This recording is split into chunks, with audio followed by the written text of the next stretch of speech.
talking about the agenda for today's session on quantitative research, it is basically to focus on difference between qualitative and quantitative research study. We recently had a session on the qualitative research study, and to basically study designs, intro and planning, tools for designing a questionnaire, pre-testing, validating, and observing the reliability of a questionnaires, and tools to determine sample size.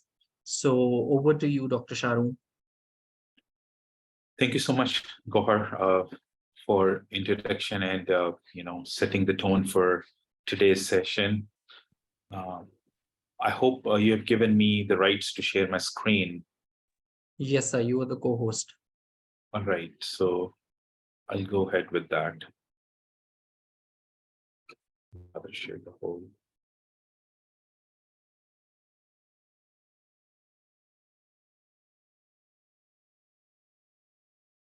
I hope it's visible to all. Yes, sir. We can see it clearly. Mm-hmm.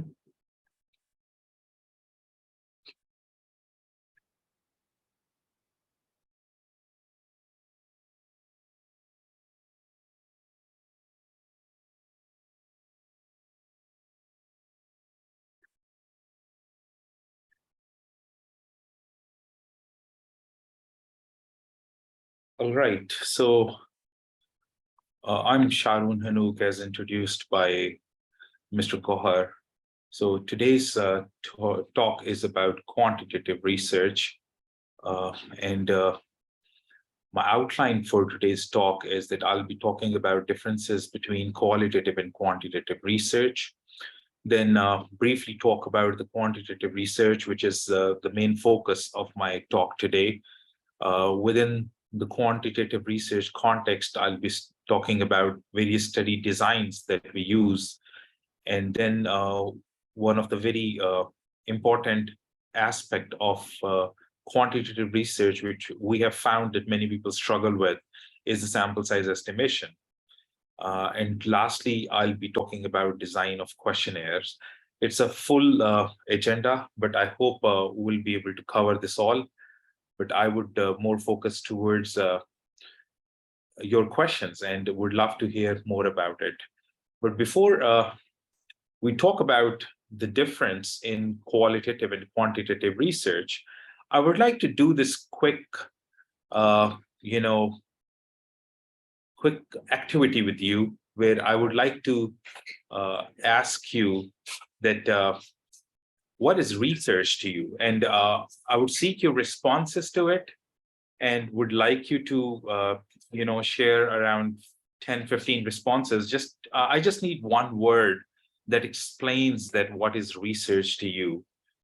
So Gohar, can you please unmute the mics so that people can respond one by one? And I'll just keep writing it here. So I need 15 to 20 responses very quickly, please. And having one word would be great. I don't need explanations to it.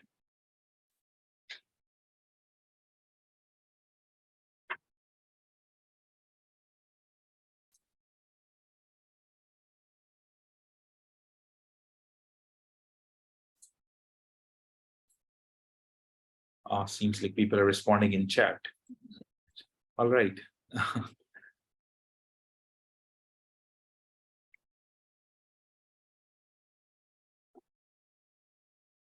Hello, sir. Can you hear me? Yes, I can hear you, Gohar. Okay. I have given the rights to participants to unmute themselves. So if anyone wants to talk about or say a word, please do so. Assalamualaikum, me, Dr. Sir, Steve. Can I speak, please? Sure, sir. Yeah, please. Just I'm seeking actually right now one word that means to you that talks about research. I do know that people have responded in the chat. I'll pick up some words from there as well. So just one word, that what is research to you? Go ahead. Nobody has thought. Nobody has thought. Yeah. Okay. This mean actually research mean to see what all people have seen and to think what nobody has thought. So you can pick mean nobody have done before. So it's kind of like exploring something new. That's Yeah, what you mean? it's totally new. Yeah. May I talk, Dr. Sir? Yes, please. Systematic exploration, actually. You explore Systematic exploration. exploration. Yeah. I need a few more words. Search again. Search again. Okay. Intensive investigation. Investigation. Yeah. Intensive More. investigation. Intensive. To explore anything. Exploring. Okay. To find something new which has never been explored before. Yeah. Finding Systematic new. procedure to collect the To data create and something new, analyze which is it. to create something new from the previous knowledge. Creating new knowledge. Yeah. More. Perspective. Say it again, please. Procedure to collect the Fresh data and perspective. analyze it. Systematic process to analyze. So I will call it analysis. Systematic has already been written. So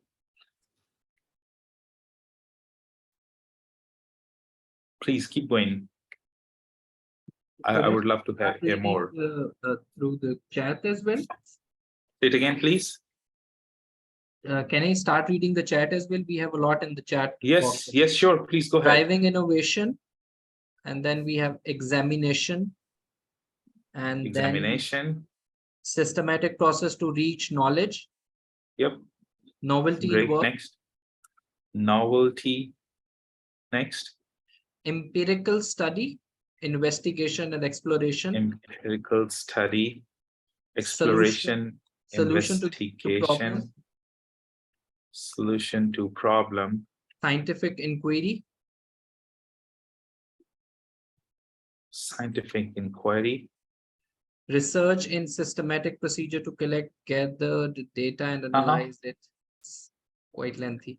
Discovering and creating knowledge. discovering, creating knowledge, Procedural investigation. procedural investigation, Finding a unique solution for a problem. finding new solutions. Okay, In-depth knowledge. in-depth knowledge. Yeah, it's getting smaller and smaller, but I'll Yeah. keep going. I think so. We can see it. Uh-huh. Problem I think, solving. yeah, Okay. problem solving. Okay. And we have a last one. Research does not mean a solution or a unique solution. Okay, this is a comment. Searching for unsearched. Finding the gap. Searching for Search. search. All right. I think I'll stop Yeah. here. Okay. That's sufficient. So let me zoom it up now.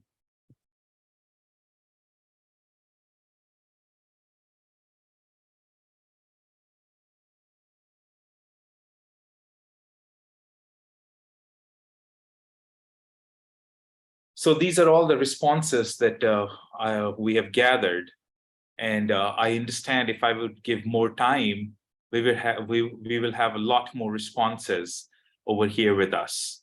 And I've been doing this activity in my classes very often. And the maximum I think I've gotten to is people, around 30 people have talked about research in around 125 unique words about unique words about research.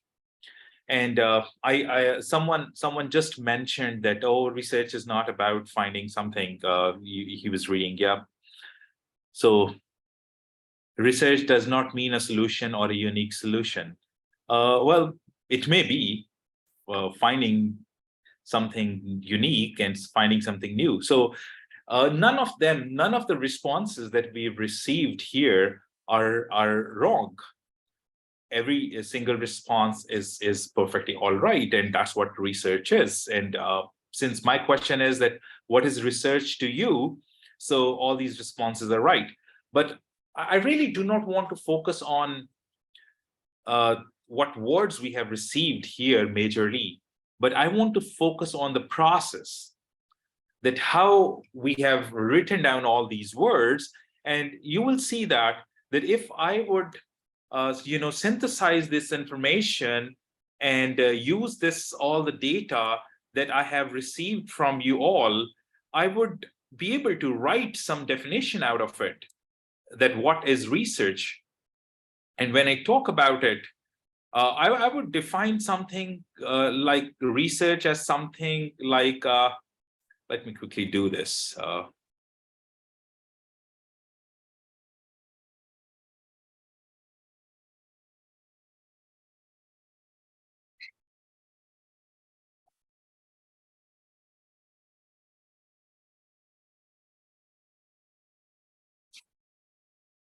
Seems like my computer is running too slow.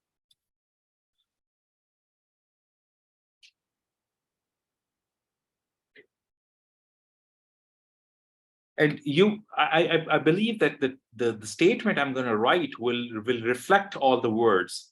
So research is a systematic investigation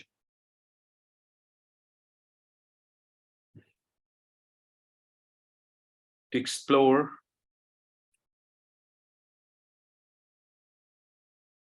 something, or to answer questions or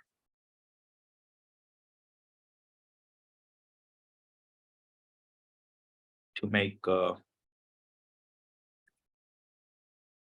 discoveries and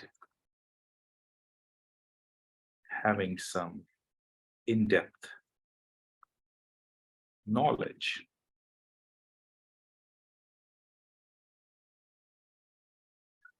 Something like this. So we'll have, a definition can be drawn using these words, that if I ask you for a bit that, okay, you pull up the similar words out of here, and there are a lot of words which are very similar to each other. They will pull up into one basket, and you will name one basket and give me some specific word out of it. You will come up with similar type of definition that out of it. May not exactly the same, but similar to it. So let's focus on the process, that how we collected it. I gave you a very open-ended question with a lot of diversity that can come into it. And over there, using that, using the responses from maybe around 30 people, I have used my own understanding, my own intellect, my own knowledge. That is, as a researcher, I've used my own observation and pulled up these words into a definition for research. That is something that we often do when we talk about the qualitative research. This is kind of the process that we often use when we talk about the qualitative research. But today, our focus is towards quantitative research. So I'm going to quickly go over some differences between these two. When we talk about the qualitative research is more subjective in nature than quantitative research, and that's just, we have done that. I've asked you a very subjective question, very open-ended question, and over there we have reached some definition, and that's something very important because it involves examining and reflecting on the less tangible aspects of research subject. That includes values, attitudes, and perception. And one important aspect, it's easier to start with, which can often difficult to interpret and present the finding, because the results of the qualitative research can be challenged more easily. Like, I have written this definition, that's certainly my perception about what you all have given the information about. But some of you can say, oh, well, this definition is not right. And I'm perfectly all right with that, because that's based on the qualitative research. And that in qualitative research, a human's aspect, a researcher's attitude, researcher's values, researcher's knowledge, or researcher's way of thinking really impacts how you reach to the conclusion. Whereas in the quantitative research, there is the more emphasis on collecting and analyzing of numerical data, and this is more objective in contrast with qualitative research, where it concentrates on scale, range, frequency, more of the statistical analysis aspects of it. Though it's harder to start, as with the qualitative research, the quick activity that we have done, we had, like, I just posed a big question, and then I spent more time on synthesizing this whole information. And it would have taken me much longer to collect the data. But with the quantitative research, it's sometimes you can do it much faster as compared to qualitative research, but it's harder to start with. Most of the time, qualitative research doesn't require a whole lot of big planning in terms of like what information should be sought out, because it is very open-ended. Your discussion leads to a lot of theories, your discussion leads to a lot of conclusions. But in quantitative research, you actually have to think priorly that what type of question should be asked, what aspects should be discussed. So it's highly detailed and structured, and we use statistical analysis to really analyze the results for the quantitative, and they can be replicated. They can be replicated as well. Whereas for the qualitative research, sometimes you can't really replicate them because of the settings, because of the environment, and a lot of other factors which are involved there. But qualitative research can easily be replicated. So moving ahead from here, here are different tools that we use for the qualitative research as well as for quantitative research. If we talk about qualitative research, the data that we use for qualitative research is mostly non-numerical. Excuse me.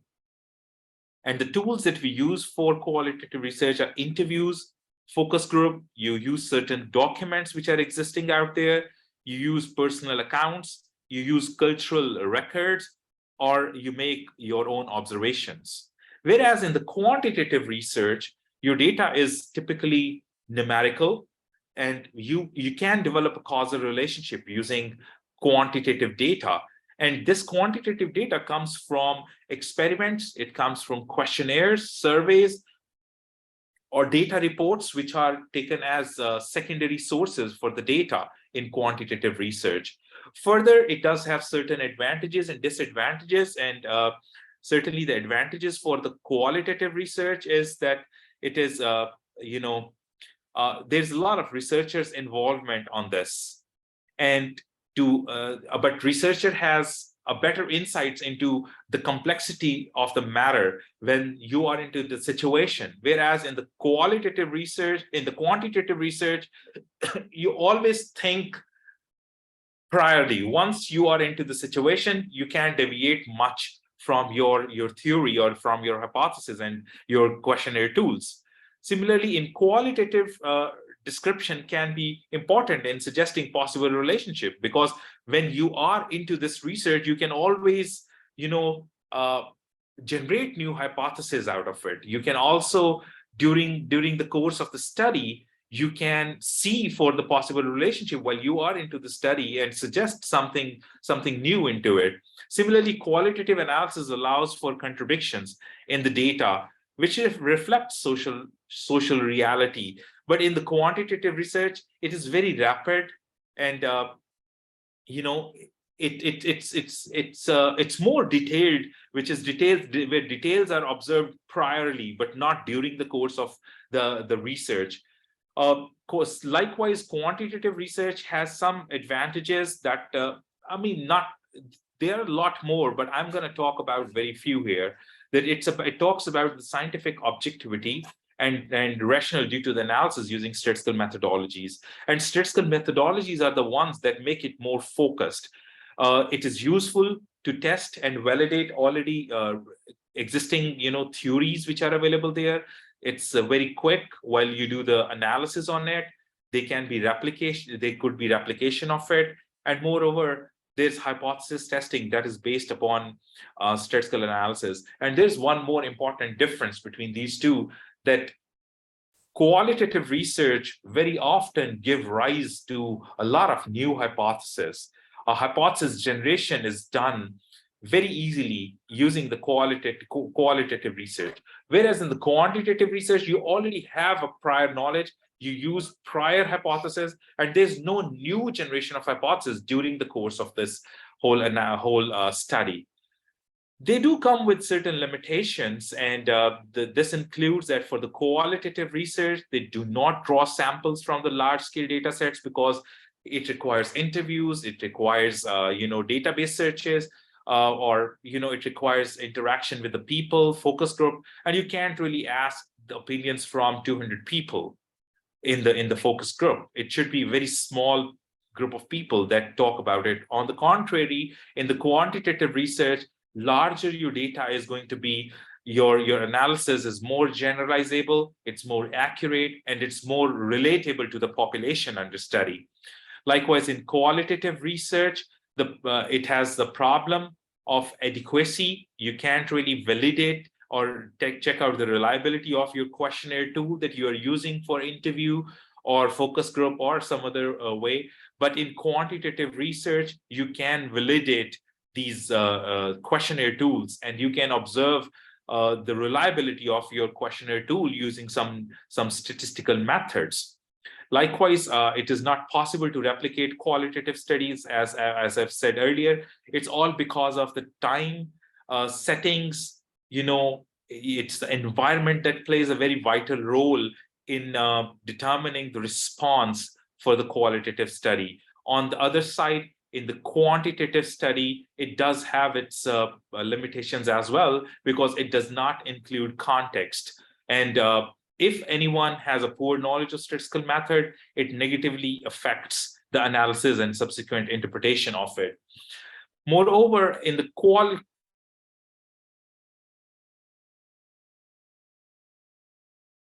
because of the focus on the theory or hypothesis, so because they are very focused on their prior hypothesis. So yes, with the small sample sizes, you can run the quantitative studies, but you really need a larger sample size to have more accurate and generalizability and confirmation of your hypothesis as well.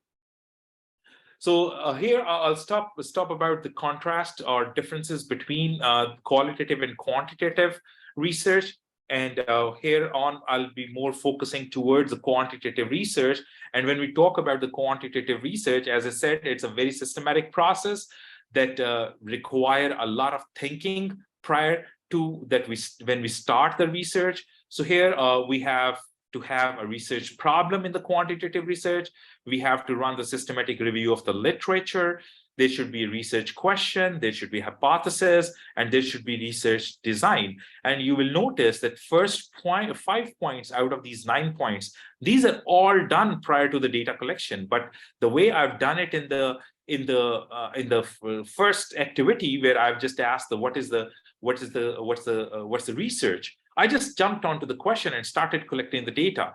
But if I'm talking about the quantitative research, I can't really jump right onto the question and start asking questioning, because you have to have a very formal way to develop your questionnaire and figure out that what information should be sought. And to know that what information should be sought, you have to have a very concrete hypothesis, the research question, research problem, and all this can be done by doing an effective review of the literature. Though I have listed the systematic review of the literature at the point 2, but I personally think that this systematic review of the literature is point 0, when you start off with. Once you have systematic review of the literature, then you can talk about the research problem. And then you have to have a systematic review of the literature, and then you talk about the research question. So systematic review of the literature comes after each and every point over here. And even you sometimes you end up with doing the review of the literature, because that the beginning, the ending of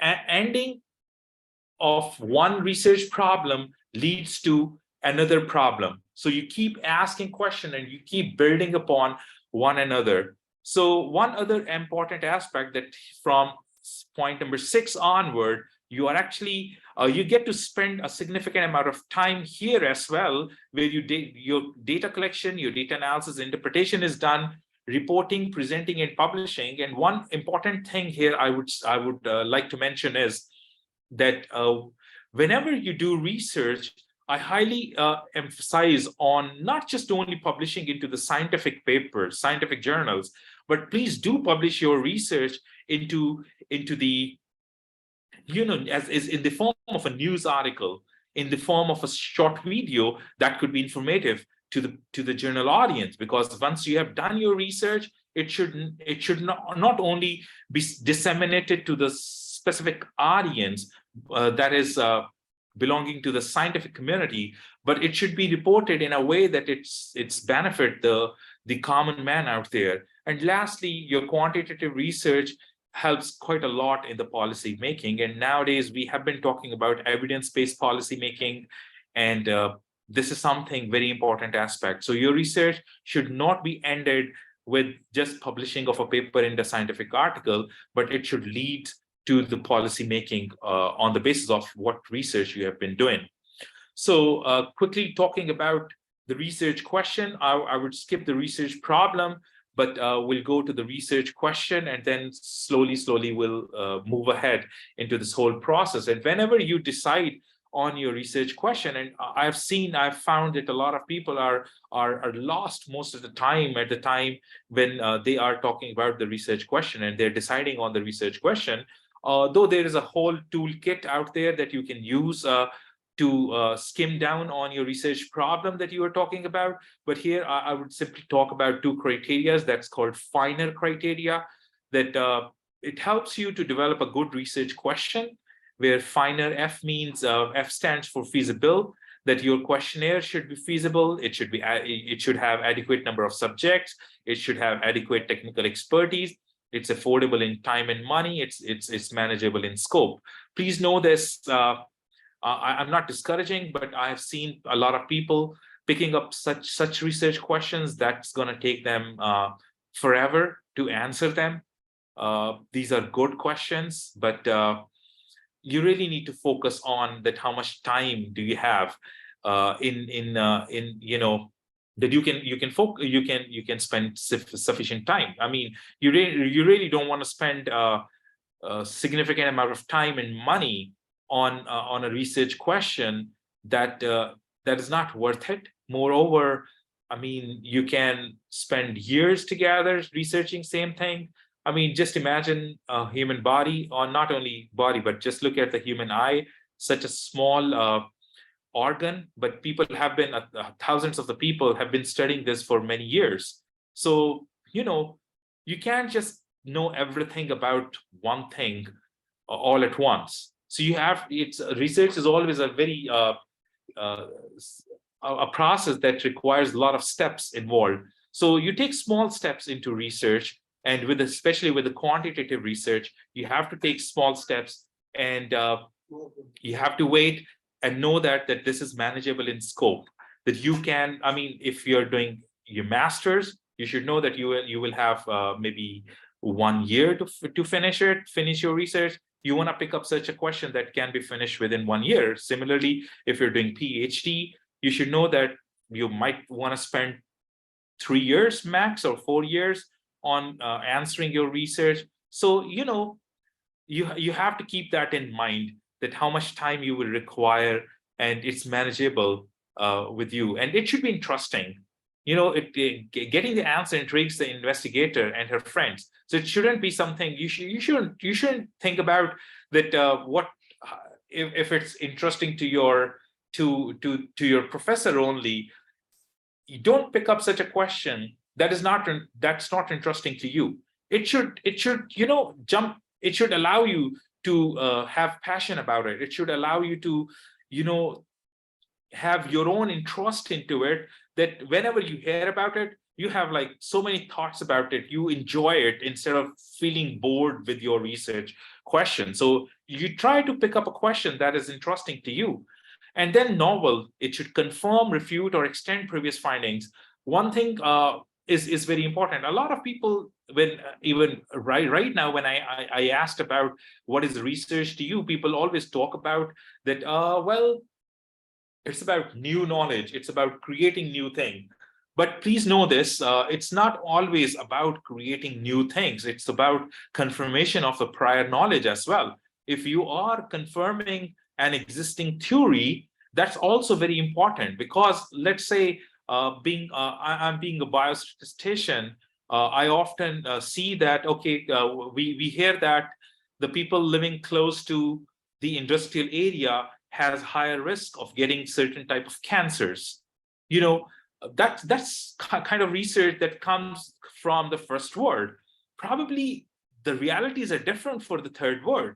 So we really need to contextualize the research into our context. So it's fine if you are replicating the research into your own country and you're contextualizing it into your environment. And despite the fact that it may confirm exactly what it has been done in the first word, but if you're doing it in your own environment and you confirm the existing theory, that's when it's still a good research. A lot of people, I've seen that ask this question that, oh, what's new you've done? What's new you have done? Since it has already been known to everyone, that is it like something new you're doing? I personally, and probably this is just me, I disagree with this kind of questions, because these research is not always about finding something new, but it's about confirming the existing theory or extending the previous finding as well. So, you know, that's still being novel. Moreover, when you are talking about research question, it should be ethical. You all should know that it should, you know that there are declarations out there. There's a Helsinki Declaration to study the human subject, and similarly, there are other guidelines to study animals as well. And you also have to keep in mind that the study question that you're working with is ethical. Moreover, it's relevant. In finer, R stands for relevant. It's relevant to the scientific knowledge and the future research. If while you're deciding your research question in quantitative study, if you clearly talk about these 5 aspects, your question would likely to be going to be a good research question to study. Once you have talked about the research question, then the next step is the hypothesis. In hypothesis, one can understand that hypotheses are the probable answers to the research question. So whenever you develop a hypothesis, you look at your research question, and whatever the probable answer to your research question could be, or whatever you are anticipating, those kind of statements can be formed as the hypothesis in your research.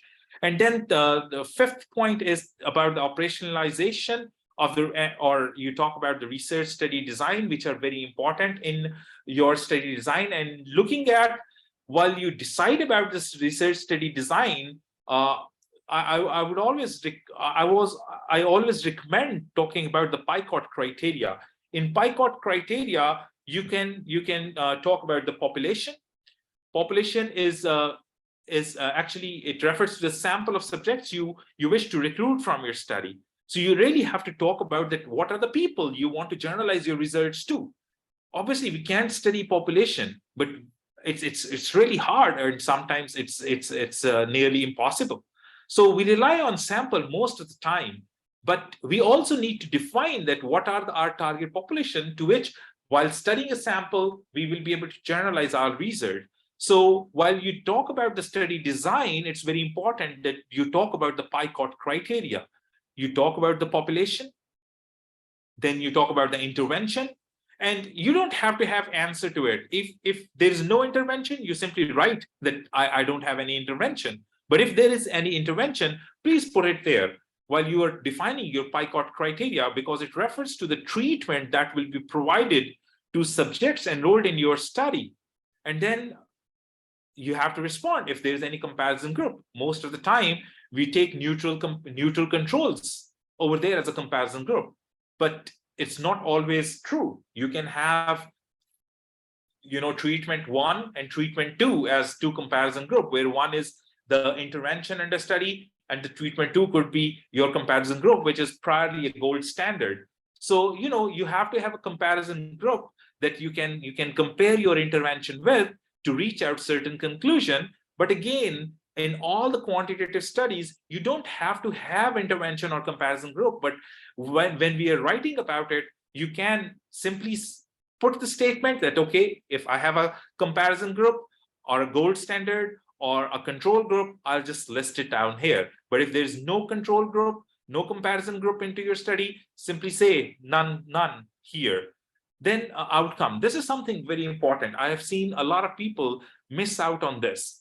That they once I've actually met a guy who came up to me with all his data, and he wanted to study this specific question where he didn't even ask his outcome question. So he was unable to respond to his questions, right? So talking about outcome before you collect the data is extremely important, because outcome represents what results you plan on measuring to examine the effectiveness of your intervention or to answer your research question. So talking about the outcome is extremely important.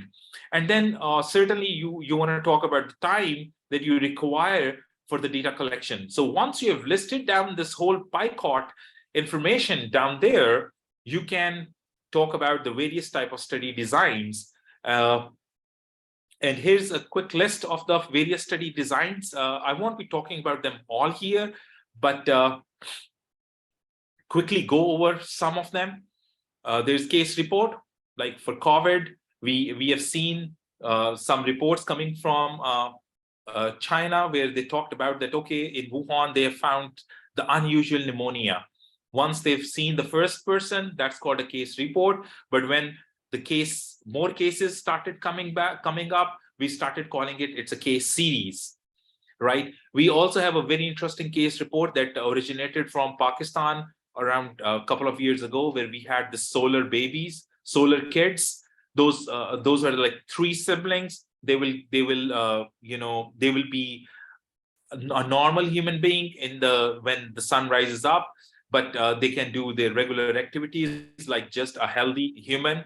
But as sun sets, they were like getting paralyzed, so they were unable to walk, they were unable to move, and that was owing to the specific genetic disorder that was there. And a good thing is that they have in recent reports we found out that they are being healed now, and they're doing perfectly all right. But we had this specific case report that came from KPK a couple of years ago. So, this kind of study design is called case report. And when more case reports starts coming in, we started calling it case series. Moving ahead from here, depending upon the questions that you have talked about in Picot, firstly, you will ask that, did investigator assign exposure?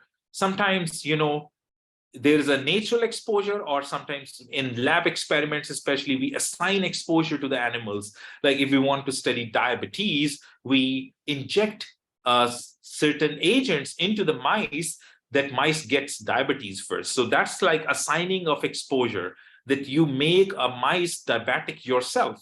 When you are assigning an exposure as a researcher, or if in an educational setting, you are asking people to go into the certain teaching routine, and then that is called experimental group, and then there is another control group which are being taught traditional with traditional style of teaching. That's kind of like exposure you're assigning as a researcher. So when you assign exposure by yourself, then it means you are into the experimental study arena.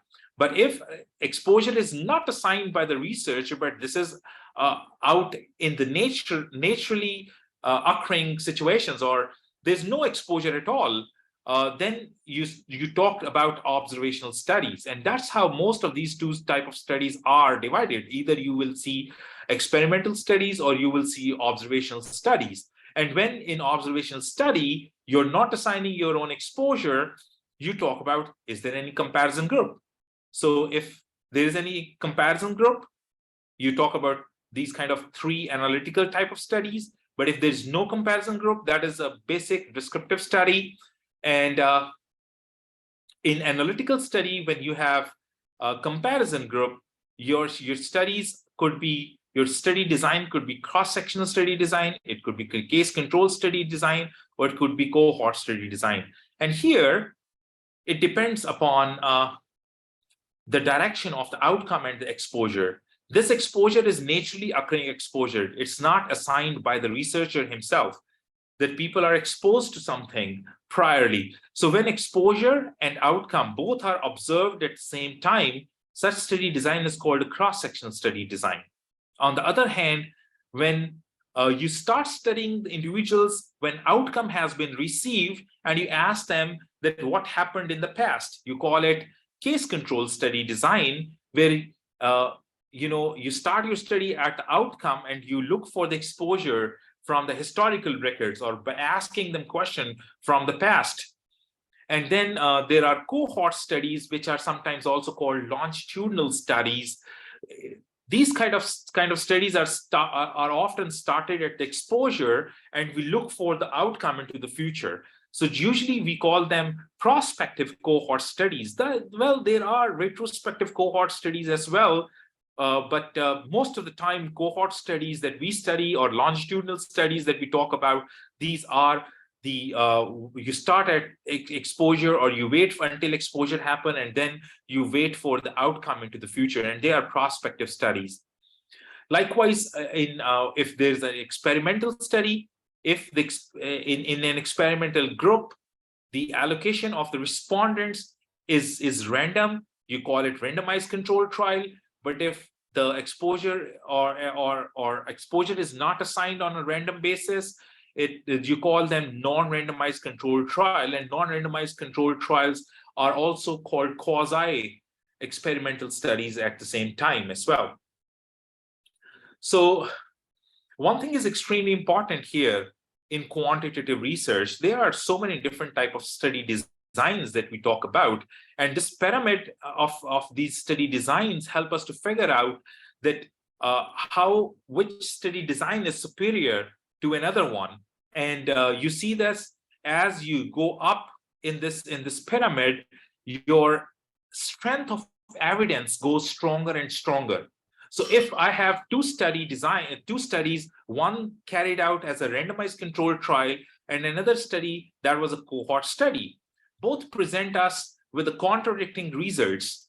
I would, along with other aspects, I'm not going to talk much about the other aspects which are involved there in confirming that which study design has a more reliable results. But if just talking about the study design, then I know that randomized controlled trials are more sophisticated than cohort studies. So I'll prefer the randomized controlled trials over the cohort study. So results that comes out of the result of a randomized controlled trials are going to be relatively more reliable as compared to the cohort study. And that's how your quality of evidence keeps going up as you move up in this pyramid up there. So like individual case reports are weaker form of evidence as compared to the case series, but they are weaker as compared to the case control studies, and then cohort studies, and then non-randomized control trials. And at the top of the pyramid, we have meta-analysis and systematic reviews. So meta-analysis is going to present us the strongest form of evidence to answer our research problem. So once you have listed down your Picot criteria, and then you want to talk about that what kind of study design you want to use into your study. So simply ask 3 questions. The first question is, what was the aim of the study? If your aim of the study is to simply describe a population, and in Picot, you have only responded to P and O question, and you didn't talk about intervention. You said, I have no intervention. You said, I have no comparison group, and you're not much talking about time there. Time could be talked about everywhere, but here you talked about that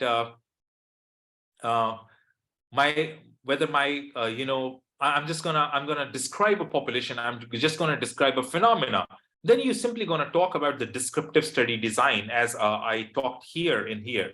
So that's a study design I'm gonna talk about. I've just talked about. Then if the aim of the study is to quantify the relationship between factors, and you have talked about Picot, all 4 of aspects of it in Picot criteria, then it means you're going to talk about these analytical studies where your study could be cross-sectional study, case control study, or cohort study. Now, talking about all these 3, you have to decide on exposure and outcome, that what time exposure happens and what time outcome happens to decide about these 3. But you're sure that you are going to talk about the analytical study. On the second question you're going to ask is, if analytical, was the intervention randomly allocated? If the intervention is randomly allocated, then you do randomized controlled trial. Otherwise, it's just an observational study, right? Or you can talk about the quasi if exposure is assigned by the researcher.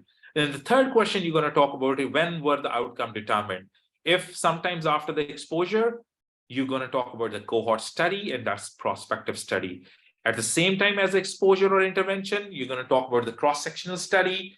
And then lastly, if outcome is determined before the exposure was determined, you're going to talk about the case control studies. And case control studies are retrospective study designs.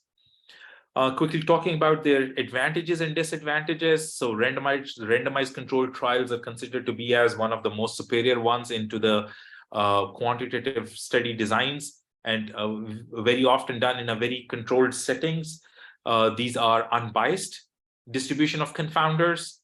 There's blinding is possible, and blinding help us to improve the quality of our randomized controlled trial. And lastly, randomization facilitates statistical analysis, because a lot of statistical analysis assumes that there is a randomization being done. It does have certain disadvantages.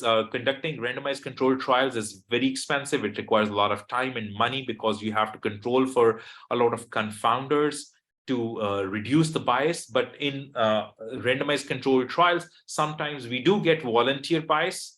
Like we had this volunteer bias with the COVID vaccine clinical trial that happened at Shaukat Khanum. You can see that all the people who went to get the COVID vaccine, they already knew that COVID exists. A lot of people did not go to get COVID because they were saying at that time that, oh, COVID doesn't exist, or it's a conspiracy. Likewise, so there is a volunteer bias out there. And the people who thinks that, okay, COVID exists, they were more compliant. So they had a better outcome came out of the COVID vaccination trial as compared to the people who were non-compliant to the guidelines. So there's always this chance of volunteer bias in randomized controlled trial. Similarly, these are ethically problematic at times, and we have been seeing it. A lot of experimental studies done globally, they had these ethical concerns, especially with the animals, even with the humans as well. That we have evidence. One of the very famous Tuskegee syphilis studies out there, where this was a study that was done in the US, where they actually restricted the participants to get the treatment that was required to treat syphilis. And likewise, globally, we have these examples where a lot of ethical problems came up in experimental studies. Likewise, in cohort studies, data are obtained from groups who have been exposed or who have not been exposed. There's no allocation of exposure made by the researcher, and then these are best for study the effect of predictive risk factors of an outcome. These studies do have their advantages and disadvantages, and advantages of cohort study include they are ethically safe because you're looking over time. The subjects can be matched. One of the longest cohort study that is being done is a happiness study that has been running for, I think, 70 above years already. So, there is this twin study. There's another where they have recruited identical twins into the study. And, there are these studies which are cohort studies. There are long-term studies where You can match the subjects. Like in the twin study, they matched identical twins and followed them up over the course of time, that how they're despite having their genetic structure being very similar, or a lot of brought up being similar, how they end up doing in their life afterwards. So they can establish timing and directionality of the event, because you are looking into the future. Its eligibility criteria and outcome assessment can be standardized, and it does have disadvantages as well, that it controls may be difficult to identify, because you can't really find much better control sometimes, and defining a control is a hard task. It requires a lot of thought about it, that how you're going to compare your results in the future. Then exposure may be linked to a hidden confounder, which sometimes you can't really see them. Blinding is difficult in those studies because these are long-term studies. Randomization is not present over here because you just recruit whoever is available out there, and you can't really follow them up all the time. Or sometimes there's a huge problem with the follow-up, because people tends to drop down off the study. And but they are really important. They especially to look for certain phenomena. But for the rare disease or large sample sizes, you can't really run the cohort study designs.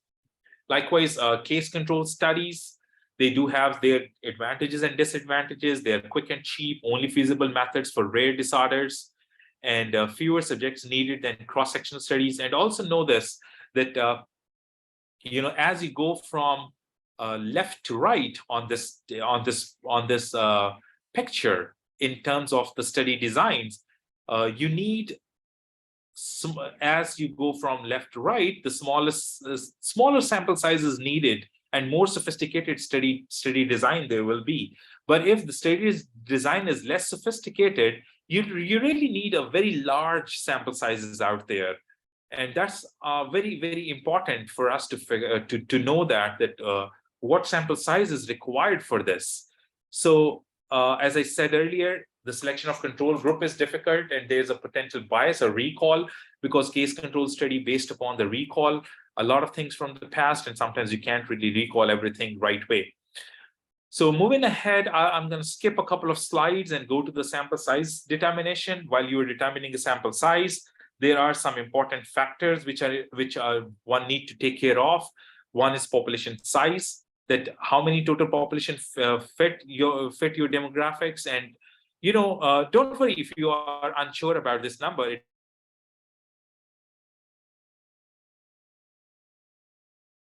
Size, if you're not 100% sure about it, then margin of error is something very important while you're determining your sample size. That you should know that no sample will be perfect, so you need to decide how much error you allow. And the confidence interval determines how much error, higher or lower than the population mean you're willing to let your sample mean fall. So you always have to keep it in mind, that how much margin of error you want to keep. Generally, people keep it 5% margin of error, but it does deviate in the studies. If you want to keep it more sophisticated, you will certainly end up doing larger sample size, but a margin of error is a very important value that needs to be determined. Similarly, confidence level. But one other important thing is the standard deviation. That's very important. We also need to know the variation, that how much variation is there in the population out there, or how much variation do we expect out of our sample. Sometimes we get these values from the past research, but if you do not have the past research, you can always run a quick pilot study where you can study 10 to 15 people and then figure out that what's the variation out there, and you can use the estimates coming from the pilot study to be used in the formulas for determining the sample size. So you don't always have to have the knowledge from the prior studies available. If it's available, that's always the best one. But if it's not, then you can always run a quick pilot study or small study, and you can use the estimates coming from those studies to in the formula that you want to do. But while you're determining your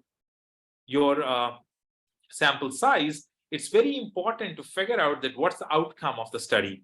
is the outcome quantitative or categorical? You have to respond to it, because with every single type, a new formula for sample size determination will emerge, a new method will emerge. So you got to be very cautious about it. We call it type 3 error if you use wrong statistical method, and the probability of making type 3 error by the people who are non-statistics people, it's pretty high. So please know this. You gotta be very careful while talking about that which formula, which type of power analysis you want to use to determine your sample size. Moreover, you got to tell about that, is the outcome a continuous variable? Do you want to compare the averages? If you want to compare, it means you want to compare with 2 or more than 2 groups. Do you want to compare the proportions? Because if you want to compare averages, you have a different methods. If you want to compare proportions, you have a different method. And I'm going to talk about these 2 methods in a short while. So do you want to observe the relationship between the 2 categorical variables? You will be using a different method for this.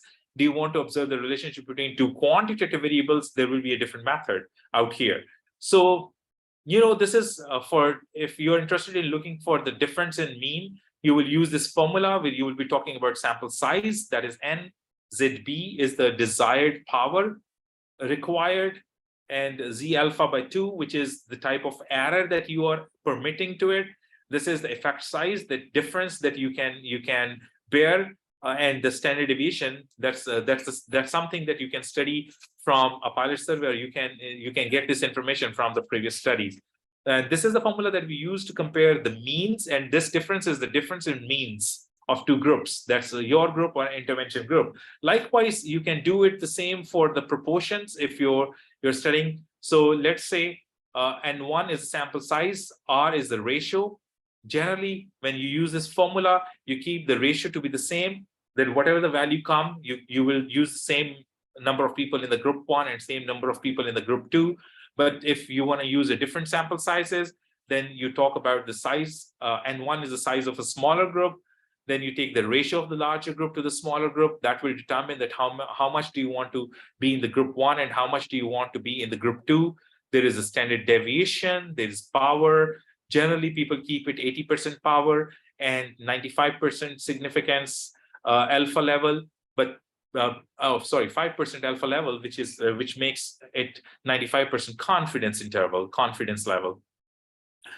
Then this is how you calculate that how many people would you need to sample if each group to achieve power of 80%, which corresponds to Z beta is equal to 0.8. So we use statistical tables and certain probabilistic methods to determine these values. So we have 2 times sigma, which is 2 times if variation is sigma is a variance, which is 100. You use this value, there will be Z beta, Z alpha by 2, and then the probable difference that you can allow for it. And here, solving this equation, it gives you 174. So, in a study, you will take 174 as one group and 348 altogether. So this N is going to give you that how much is the sample size for the group that you are studying, and you can use the same proportion for the rest of the other groups too. Here, we have the formula if you're interested in looking at the difference in proportion. The mechanism is the same. You put down the proportions observed from the prior studies, or you use the proportions observed in this new study. That's all about the sample size formula. And then there is data collection, but I'm not sure if I know there is. It's already past 2 o'clock. So. Hello, sir. Cohort, should I just stop Can here you right hear me? now, or yeah, I can. Okay, so we can continue with this. I'll just launch the polling and then we'll continue with the session. And all the respondents are please requested to respond to the polling.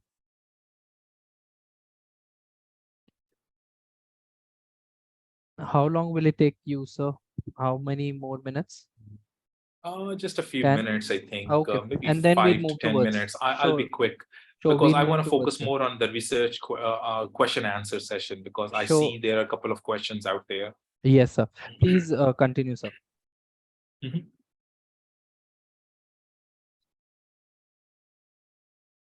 Sure. So data collection, while you collect the data, you should know that data are of two types. There's primary data and secondary data. The quality of data is extremely important because this helps you to answer your research questions. So there's a primary data, which is called the first-hand information. It's a real-time data that is collected by the researcher from the respondents. And it's originated by the researcher specifically to address the research problem. It's very focused. Yeah, it's costly and time-consuming, but it's more flexible when you collect the data from the primary sources.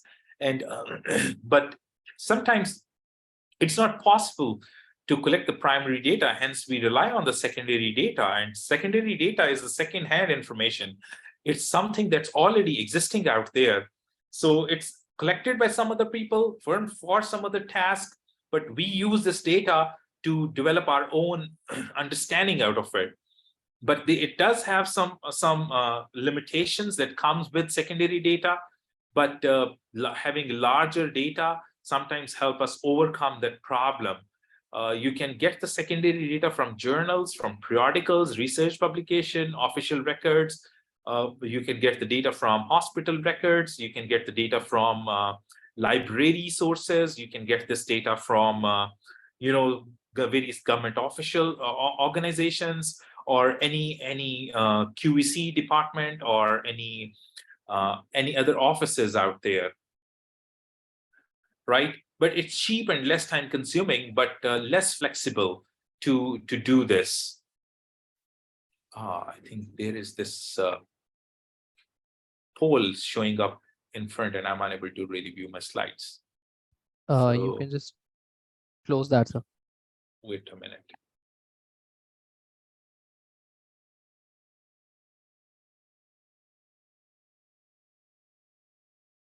So here are some methods to collect the primary data. You can do experiments, you can run clinical trials, observing and recording well-defined events.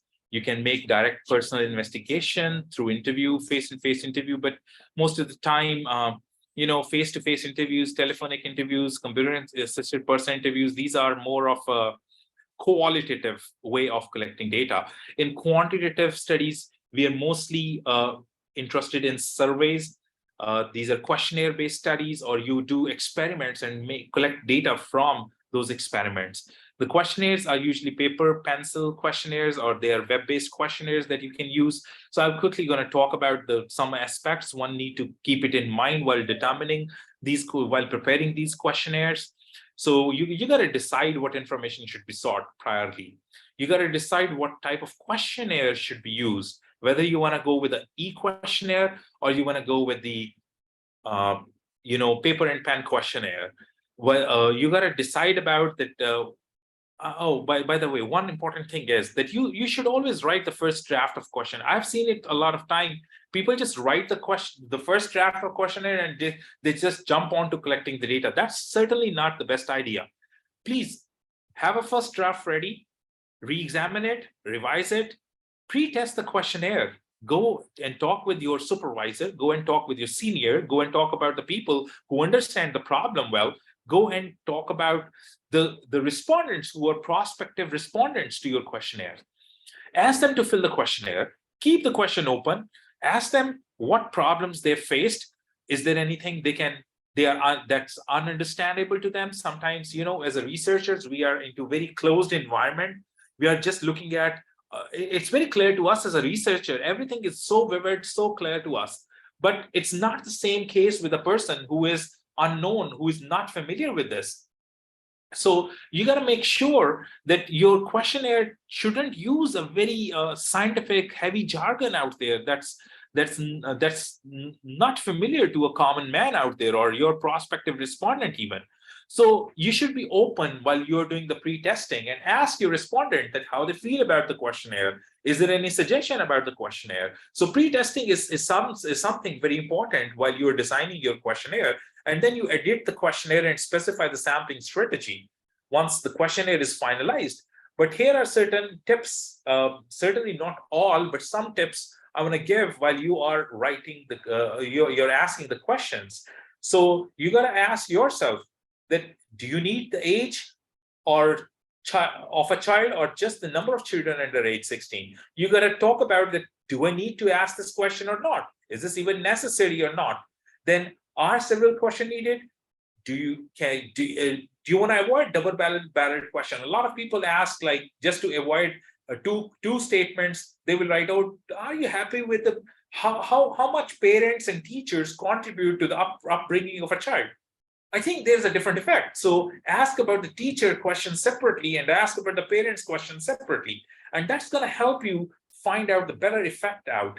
And then you're going to make sure that your question cover all possibilities, because some of the time your questions doesn't cover all the possibilities. There's always an option. You can keep it others where people can respond to it.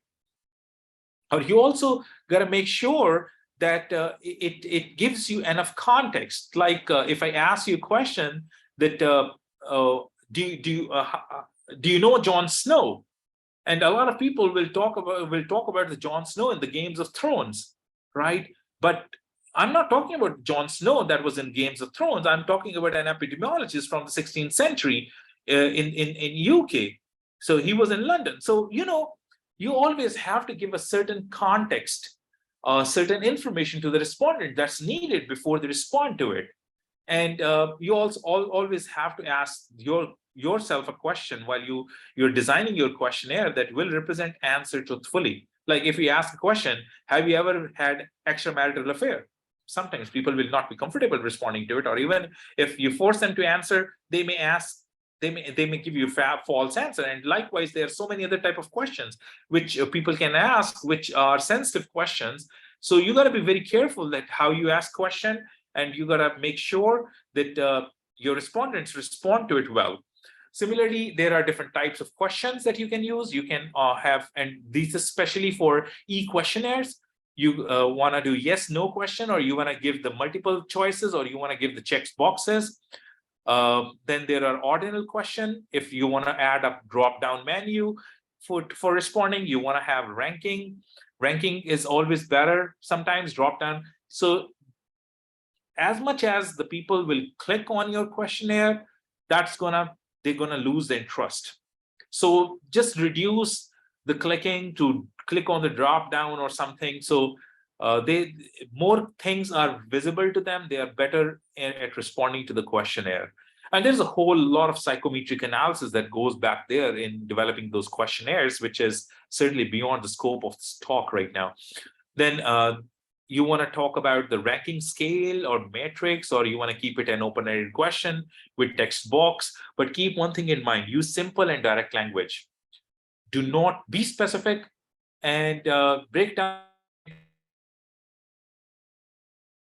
Lead a person to respond to what you want to hear, but it's not the researcher. What researcher has to say, but it should be the respondent's response, not researcher's response.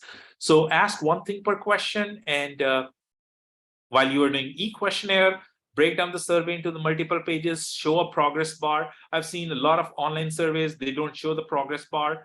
I personally myself lose interest, and I personally think that a lot of people out there, if they don't see a progress bar, they lose interest and they say, oh, well, how long this is gonna go, and they just skip that. Make sure your survey works on multiple devices while you develop these questionnaires. Here are just few informations out there. But lastly, I'll be talking about validating a questionnaire. There are a lot of different aspects of validating a questionnaire, but more importantly, you should establish a face validity that have expert or people you understand who understand your topic, read through your questionnaire, find their responses about it, get their feedback, have a psychometrician check your survey for common errors like double barrel, confusing or leading question. Please do run pilot test. Pilot test is kind of a pre-test I've talked about earlier. While you've done that, then clean the data set, run the principal component analysis on the pilot test, on the data set that's obtained from the pilot test, and check for the reliability of the questionnaire. Though you can do these kind of reliability checks for the qualitative research, but in the quantitative research, we can check that.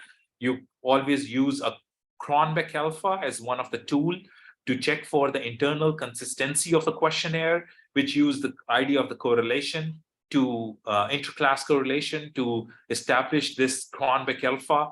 And if Cronbach alpha's value is above 7.7, we generally consider that it's good to go. But if it's less than 0.7, you just need to revise your questionnaire. I think that's all from my side. I'm open for the questions now. Please feel free to ask. Thank you so much, sir. I'll just start from the beginning of the chat. The first question is from Miss Amna Gul from the Allama Iqbal Open University. We refer to research in general as systematic. Isn't qualitative research many times unsystematic? Well, it's still systematic where you have this scientific way of defining your questionnaire question and then moving ahead. I mean, you start with a very open question, but it's still systematic because how you synthesize this whole information, it's a very rigorous, proper way to do this. So I would think of it all to be systematic, whether it is qualitative research or it's quantitative research, it is systematic investigation. Thank you, sir. Next, we have Ms. Saima Fahim. How we calculate population and minimum sample size for MPhil and PhD students both. Kindly provide reference. I have heard about this similar type of questions a number of times. A number of times the people come to me and they talk about that, oh, well, I've heard someone saying 25-20% of the population is a good sample size. No, it's not. There is no exact reference out there. There is no such kind of gold standard numbers out there that this sample size is the best sample size. But we actually have to run whole power analyses that help us figure out that how much is the power of the test, how much is the error you can afford, what are the estimates out there, what are the dynamics of the population. We have to keep all these various aspects into mind before we actually go to running the power analysis and determining the sample size. So it's not something that I would say, and I don't have any number. The best sample size for homogeneous population is 2, I guess. And the best sample size for a very heterogeneous population is capital N minus 1, the population size, and 1 less to it. So there's no gold standard. There's no magic number out there which I could give. And so for MPhil and PhD sample size, it all depends upon the phenomena that's under study. So we can certainly talk about it. You can have my email address and we can communicate on this. Thank you, sir. Thank you, sir. Next, we have a comment from Mr. Saleh from the English department that what we know is a drop, what we don't know is an ocean. Even adding 1 drop of information in the ocean of limitless knowledge is worthy of research. So thank you for your comment. I can't agree more. That's wonderful. Mohammad Sajid was asking about, please elaborate the gold standard number you were explaining. I guess you have answered that. What is the difference between descriptive study and cross-sectional study? Please use an example to explain. Miss Amna Gol. So descriptive studies are just, I mean, you want to see how, if people like to drink Coke, you just go and talk with 100 people if they like Coke, yes or no, right? But when you talk about, and a cross-section study can be descriptive study at the same time, it can be an analytical study. So if there's no comparison group in the cross-section study and you're just talking about one thing at one time, that if they like like Coke or not, that's kind of like a descriptive study, which is a cross-sectional at the same time. Whereas if you bring up a comparison factor, that if you like Coke or Pepsi, that's when you actually brought the comparison group into it. Once you bring the comparison group and ask them to taste the Coke or Pepsi and ask and respond to you that how did they like it, or even without asking them to taste it, just ask which one do you like. Then it's a cross-section study, the ones with the analytical aspect to it, and it's a cross-section study because you are observing exposure and outcome all at the same time. I hope I've answered it. Thank you, sir. The participants can comment in the chat about if they need further clarification about the question. Mhm. Next, we have a comment from Dr. Mir. She has joined, I guess, English department recently at Former Christian College. Wonderful session. Thank you, Mr. Hanook. Unfortunately, she left for another meeting. Next, we have Samia Fahim. Kindly explain in simple and easy word what is the difference between randomized control trial and non-randomized control trial. We have a few comments for this. I would say Mr. Raja says that in non-randomized controlled trial, we do not take sample on random base. It is also called quasi-experiment study. Yep. This is what he has to say. Mhm. I think so. He's answered it. Yeah, and moreover, I would like to add to it that if she's still around, so she can get this. Like we use, let's say I want to study I'll use the same example of Coke and Pepsi. So I want to see that if person like Coke or person like Pepsi, and in my experimental study, I recruit 20 people, and out of these 20 people, I ask them, okay, take up any drink out there and tell me if you like it or not. So there's no randomization done. And they are blinded, they don't know whether it is Pepsi or Coke in there. They will just comment on it. But the other way is, and that's called non-random. When I use a word random, I mean your respondent exposure is assigned at random. The thing is, I'll generate a binary randomness system, or I'll generate numbers, and I'll say if a number comes even, I'll ask a person to drink Coke. If a number is odd, I'll ask a person to drink Pepsi. So I have this pre-generated random number sequence, and I use that random number sequence, and person one comes, and if there's an even number, I'll ask them to drink a drink that is assigned to an even random number, that may be Coke, right? And all the evens, if numbers randomly comes to turn out to be even, all the people who falls at the even random number, they will drink Coke, and the rest, the odd ones, will drink Pepsi. And that's how your assignment of the exposure is done at random. And when you assign your exposure at random, you call it randomized control trial. Next cohort. Moving forward, we have what is the power of test? Power of this test is a statistical concept where it's based upon the probability of do not rejecting H naught when it should be. So it's a probability in terms of we measure it in terms of probability, and it is determined by the hypothesis. So we usually keep the power of the test to be 80% or above. So stronger analysis you need a better power in your test. So there's a whole statistical background to it. So if I go there, it would be very complex. But we can certainly talk about it if a person is interested in knowing more about it. Thank you, sir. We'll move towards the last question, and then we have a few comments. I'll read them out. Question again from Ms. Amna Gul. She's asking, in case of in-depth semi-constructed interviews, is there any standard of minimum sample size?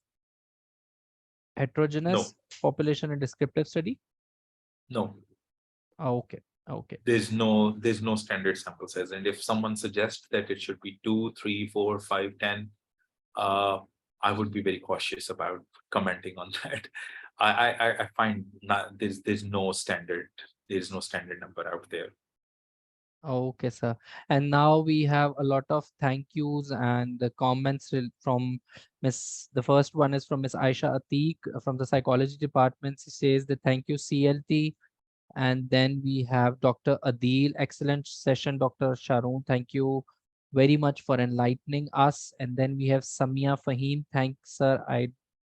Don't I know the answer, I guess. Excellent session. Mr. Raja says, well done. Dr. Subia says, Subia, great session. And then we have Sir Tanveer Ahmed from the physics department. Thank you for such an informative session. Excellent session from Ms. Misbah. Then we have someone from City University Peshawar. So thanks a lot for an excellent session. The speaker is excellent at explaining and teaching. University of Education, Amber Sheikh. And Miss Misbah again, Alia Imtiaz, thank you, sir. Mr. Rizwan, I must say, very organized and knowledgeable session, sir. Well done, sir. Hafiz Rukhsar, good to hear. And what, sir, can we compare and contrast the research tools and methods in qualitative and quantitative perspective? She has asked a question as well. Can we compare and contrast? Yes, sir. I'm not sure. I think I would not respond to it. I'm not sure about it. So You can I write don't to want to sir. give wrong I will response to share. it. I might have to think a bit more about it. I will share the email address of our expert with you when I share the recording and the post-webinar material. Mr. Rahim Yusuf says, thank you, sir, and CLT. Thank you for wonderful opportunity, Hina. Aksa Server, thank you so much for a very informative session. No doubt, awesome session. Noreen Khokar, excellent session, great session. I think we Dr. keep going on Sabara. with this, but Yes. let's wrap it up instead. But Yeah. thank you everyone for your remarks and your questions as well. Thank you so I'm much, looking sir. forward to more questions. You can always reach out to me by via email. Thank you, Dr. Sharoon, for your time for this session. You're Thank you, welcome. sir. It's a pleasure. Bye. Take I'll care. end it Bye-bye. here. Thank you.